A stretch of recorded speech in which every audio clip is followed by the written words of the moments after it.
I just spent dozens of hours on Trails Beyond the Horizon, and I'm convinced this game actively hates new players. No, seriously, this is one of the most well-written, ambitious JRPGs I've played in years. And it's also a game that feels like it's constantly testing how much nonsense you're willing to tolerate before you quit. And that's the most Trails thing imaginable. Because Trails Beyond the Horizon is not trying to impress you. It's not trying to onboard you. It's not trying to explain itself. It assumes you're already trapped, emotionally, mentally, spiritually, by this series. And if you are, you're probably going to love it. If you're not, good luck. You're going to need it. Now let me be clear, this is not a bad game. This is a deeply confident game. And sometimes that confidence turns into arrogance. From the moment you start, Trails Beyond the Horizon moves at its own pace.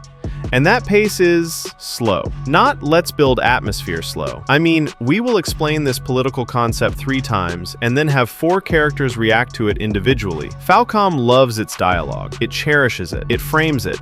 It tucks it in at night. And while the writing is genuinely good, the game has absolutely no concept of restraint. There are moments where the story wants you to feel urgency, danger, tension, and then immediately sends you on side activities that completely destroy that mood. And you can feel the tonal whiplash. The game is screaming, everything is falling apart, while also saying, hey, could you go talk to these 7 NPCs first? And you will, because that's Trails. The pacing is the game's biggest sin. The opening is slow, the middle stretches itself thin, and the payoff comes so late that when the game finally starts delivering big moments, it almost feels surprised that you're still there. But when it does hit, it reminds you why people put up with this series in the first place. The character writing is still excellent. Falcom understands long-term character investment better than most studios. Conversations feel personal. Relationships feel lived in. When a moment is meant to be emotional, it usually earns it. Combat is where things improve, mostly. The hybrid system is genuinely solid. Mixing real-time field combat with turn-based battles feels smoother than before, and when you know what you're doing, the game feels tactical and satisfying. The problem is that Trails Beyond the Horizon has way too many systems layered on top of each other,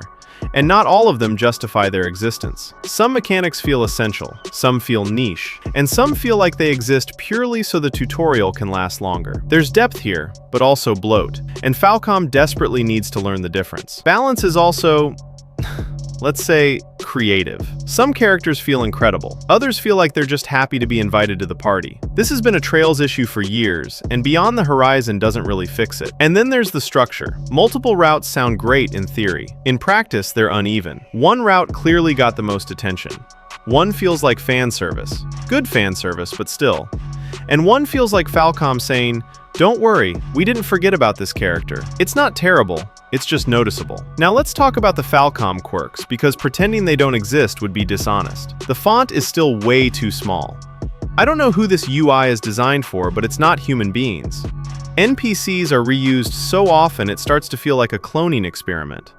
Animations still struggle to match the emotional weight of certain scenes, which leads to some unintentionally funny moments. And the ending. The game doesn't end. It just stops. It drops a massive cliffhanger and walks away like this is completely normal behavior. And yes, Trails has always done this, but that doesn't make it less frustrating. The community is still arguing about whether this is hype or just cruel. So is Trails Beyond the Horizon good? Yes, unequivocally. Is it frustrating, bloated, and completely uninterested in being approachable? Also yes. This is a game that rewards patience, memory, and long-term emotional investment. It respects your intelligence, but it absolutely does not respect your time. And it does not care if you're new. If you're already a Trails fan, you'll probably love this game while complaining about it the entire time, which is basically the series motto at this point. If you're not, do not start here. This game is not an entry point. It's a continuation, and it knows it. Trails Beyond the Horizon isn't trying to convince you to join the fandom. It's talking to the people who are already stuck in it. And honestly, that's either going to annoy you, or it's going to work.